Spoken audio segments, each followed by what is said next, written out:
Horas dan salam sejahtera bagi kita sekalian, para sahabat pendengar renungan harian Carpe Diem dari HKBP Bumi Anggrek, Resort Bumi Anggrek, Bekasi.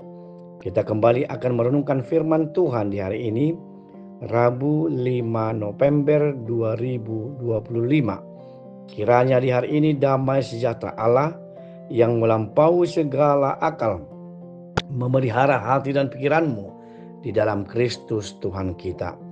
Mari kita mulai perenungan firman Tuhan dengan menyanyikan buku ND nomor 26 ayat 2 dan 3.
Firman Tuhan untuk kita renungkan hari ini adalah tertulis dalam 1 Yohanes pasal 3 ayat 2. Saudara-saudaraku yang kekasih, sekarang kita adalah anak-anak Allah, tetapi belum nyata apa keadaan kita kelak.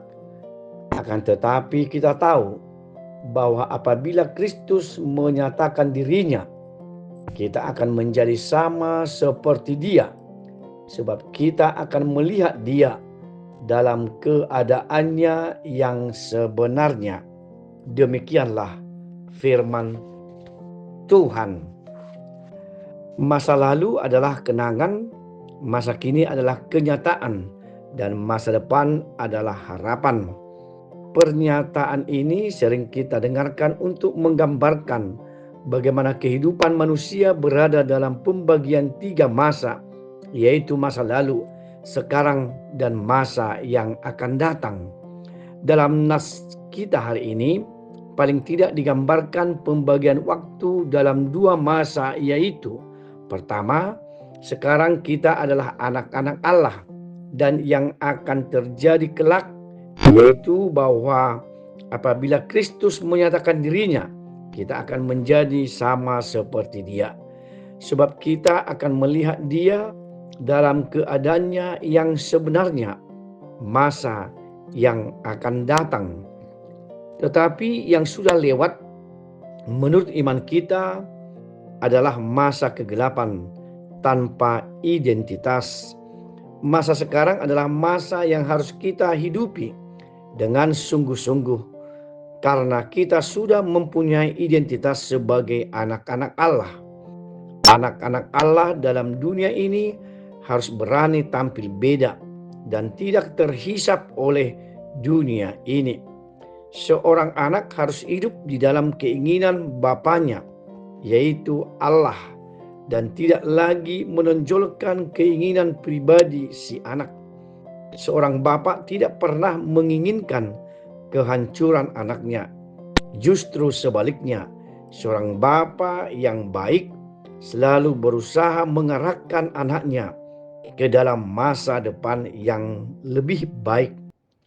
Sahabat Carpe Diem, hal ini juga yang harus kita lakukan jika kita menyadari kita adalah anak-anak Allah, yang artinya adalah kita hidup dan berperilaku seturut dengan Bapa. Kita yang menunjukkan kepatuhan kita sebagai anak-anak Allah bukan hanya menunjukkan identitas kita, namun kita juga mempunyai hak yang sangat luas dan luar biasa, yaitu dapat bertemu dengan Allah seperti yang dikatakan dalam nas hari ini, bahwa apabila Kristus menyatakan dirinya, kita akan menjadi sama seperti Dia, sebab kita akan melihat Dia dalam keadaannya yang sebenarnya. Oleh sebab itu, hiduplah sebagai anak yang tunduk kepada Bapa, supaya kita menerima hak kita. Amin. Marilah kita berdoa. Bapa kami yang ada di surga, kami bersyukur Tuhan pada pagi hari ini kami boleh menyadari suatu identitas yang begitu agung, begitu besar dalam hidup kami, bahwa kami sudah Engkau angkat sebagai anak-anak Allah yang begitu mengasihi Engkau, dan tidak lupa dengan identitas kami sebagai anak-anak Allah dalam Kristus Yesus Tuhan kami, sehingga kami tetap percaya kepada Engkau. Kasih karunia dari Tuhan Yesus Kristus, anugerah dari Allah Bapa kita, dan persekutuan Roh Kudus menyertai kamu sekalian. Amin.